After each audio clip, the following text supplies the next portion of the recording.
এবং আমি তাসলিমা মোশাররফ। কুষ্টিয়ায় প্রতি বছরই বাড়ছে তামাক চাষ। চলতি মৌসুমে তা বেড়ে ধান চাষে দ্বিগুণ হয়েছে। কোম্পানিগুলোর লোভনীয় আশ্বাসে কৃষকরা তামাক চাষে ঝুঁকে পড়ায় খাদ্যশস্যের লক্ষ্যমাত্রা অর্জন এখন হুমকির মুখে। কুষ্টিয়া থেকে স্টাফ রিপোর্টার শেখ হাসান বেলালের তথ্যচিত্রে রেবেকা সুলতানের ডেস্ক রিপোর্ট। কুষ্টিয়ার মিরপুর এবং ভেড়ামারা উপজেলার এক সময়কার ধানি জমি এখন কেবলই তামাক ক্ষেত। ধানে খরচ ওঠে না, বিপরীতে তামাকে আসে লাভ। তাই কৃষকরা ঝুঁকছেন তামাকের দিকে। জেলায় গত মৌসুমের চেয়ে ১,৩৫৬ হেক্টর বেড়ে এবার তামাক চাষ হয়েছে ২১,১৪৫ হেক্টর জমিতে। আর গেল বছর প্রায় ৩৭,৫০০ হেক্টর জমিতে বোরোর আবাদ হলেও এবার ৩৫,৯০০ হেক্টরের লক্ষ্যমাত্রাই পূরণ হয়নি।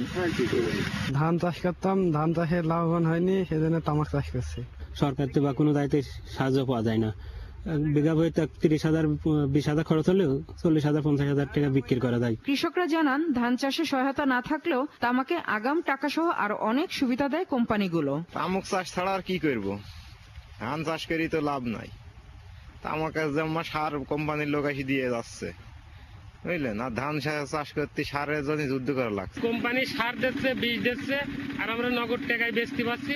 এজন্য আমাদের সুবিধা আছে, এজন্য আমরা তামাক চাষ করি। কৃষি কর্মকর্তার মতে, তামাক চাষের ব্যাপকতায় হার মানছে খাদ্যশস্যের উৎপাদন। কুষ্টিয়া জেলায় প্রায় ২০,০০০ হেক্টর জমিতে আমাদের এবছর তামাক চাষ হয়েছে।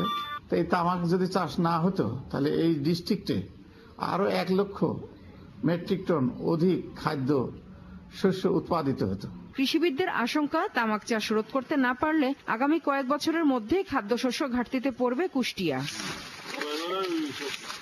Rebecca Sultana, RTV।